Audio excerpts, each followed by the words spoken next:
Hi friends, welcome back to our channel. ఎలా ఉన్నారు friends? అందరు బాగున్నారా? మొన్న సమ్మర్ హాలిడేస్లో విజయవాడ వెళ్ళాము పిల్లల్ని తీసుకురావడానికి. వీళ్ళు ముందే వెళ్ళిపోయారు సమ్మర్ హాలిడేస్ అని. సరే మేమిద్దరం వెనకాల వెళ్ళాము తర్వాత పిల్లల్ని తీసుకొని రావడానికి వెనక్కి. అప్పుడు దుర్గగుడికి వెళ్ళామన్నమాట. అప్పుడు తీసిన వీడియో ఇది. కొండ మీద నుంచి ఎంత బాగా డెవలప్ చేశారో టెంపుల్ని, చాలా బాగుంది. ఈసారి మీరు ఎవరన్నా విజయవాడ వెళ్తే కనకదుర్గమ్మ వారిని చూడడం మర్చిపోవద్దు. టెంపుల్ రెనోవేషన్ అంతా కూడా చాలా బాగా జరిగింది. సరే, ఈరోజు మన వీడియోకి వస్తే నేను యమ్మీ గులాబ్ జామున్ చేసేసానండి ఇంటికి ఈవినింగ్ ఫ్రెండ్స్ వస్తున్నారనమాట. సో నేను ఒక స్వీట్ ఐటెం చేద్దాము అనుకున్నాను. సో ఇంట్లో గులాబ్ జామున్ ప్యాకెట్ కనిపించింది, గులాబ్ జామున్ చేస్తున్నాను.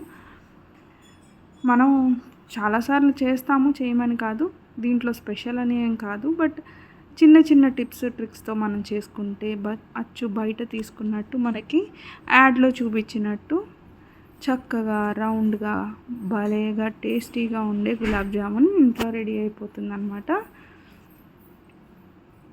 ఇక్కడ నేను 2 కప్పుల పంచదార తీసుకున్నాను. నీళ్లు మునిగే వరకు పోసాను, ఇంకొద్దిగా పోసుంటే బాగుండేది. లాస్ట్కి థిక్ అయింది అనిపించి మళ్ళీ నేను కొంచెం వాటర్ యాడ్ చేశాను. సో మీరైతే ఇంకొంచెం ఎక్కువ వాటర్ యాడ్ చేసుకోండి.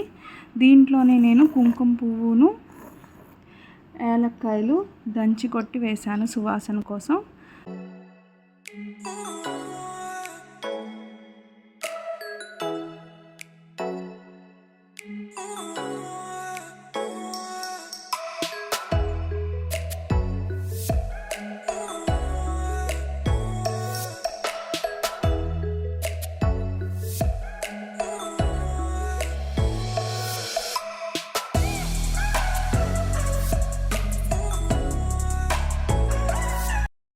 ఒక కడాయిలో ఆయిల్ పెట్టేశాను, ఇంకో కడాయిలో పాకం రెడీ చేసేస్తున్నాను.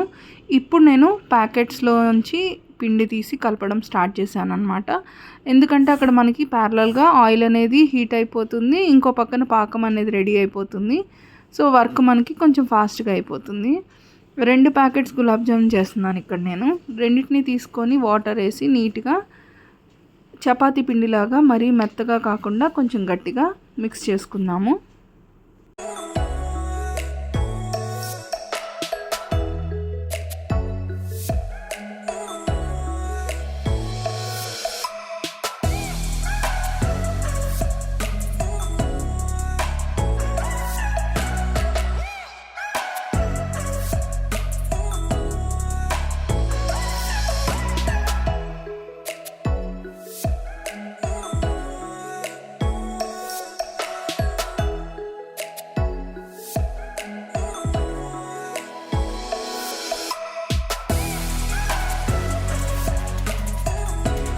సో ఇక్కడ మన పిండి అయితే రెడీ అయిపోయింది. దీన్ని కాసేపు మసాజ్ చేసుకోవాలి, లేకపోతే మనకి గులాబ్ జామ్ అనేది క్రాక్స్ వచ్చేసి విరిగిపోతాయి వేయించేటప్పుడు. నేనేం చేస్తున్నానంటే ఇక్కడ కొద్దిగా చేతులకు ఆయిల్ అప్లై చేసుకున్నాను.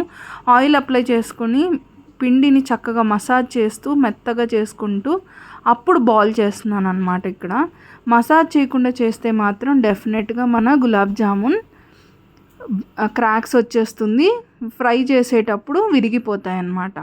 ఇప్పుడు మనం రౌండ్ బాల్ చేసేటప్పుడే దాన్ని సాఫ్ట్ చేసుకొని చక్కగా నీట్గా రౌండ్గా చుట్టుకోవాలి. ముందు ఇక్కడ నేను గులాబ్ జామున్స్ అన్నీ రెడీ చేసేసుకుంటున్నాను.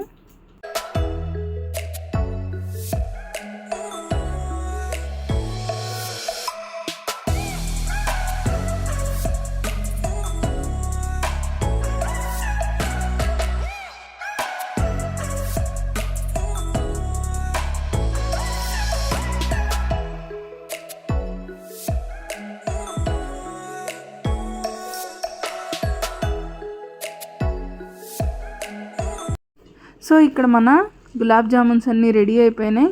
ఈ లోపల మనకి పాకం కూడా రెడీ అయిపోయింది. ఇప్పుడు దీంట్లో నేను పాకం గట్టి పడకుండా కొంచెం నిమ్మరసం పిండుతున్నాను. ఈ నిమ్మరసం పిండడం వల్ల మనకి ఎంతసేపు అయినా పాకం అనేది ఎంత కన్సిస్టెన్సీలో తీసామో అంతలోనే ఉంటుంది. ఆయిల్ కూడా హీట్ ఎక్కేసింది, గులాబ్ జామున్స్ అన్నీ రెడీగా ఉన్నాయి. సో చక్కగా వేసేసుకొని మనం ఫ్రై చేసేసుకుందాం. సిమ్లో పెట్టుకొని ఫ్రై చేయాలి. హైలో ఉంటే మాత్రం పైకి కలర్ వచ్చేస్తుంది, లోపల మాత్రం పచ్చి పచ్చిగా ఉంటుంది. సో మనం కంపల్సరీ దీన్ని సిమ్లో పెట్టుకొని నీట్గా కలర్ వచ్చేదాకా వేయించుకుందాము. చూసారా ఎంత మంచి కలర్ వచ్చిందో గులాబ్ జామున్, బయట చూపించినట్టు ప్యాకెట్ మీద ఎక్కడ ఏమాత్రం క్రాక్ లేకుండా, ఎక్కడ ఏవి పగలకుండా ఎంత బ్యూటిఫుల్గా ఉన్నాయి చూడండి. ఈ వేడివేడిగా తీసిన వాటిని నేను పాకంలో వేసేసాను. చూడండి ఎంత చక్కగా అబ్జర్వ్ చేసుకుంటుందో మనకి పాకాన్నది.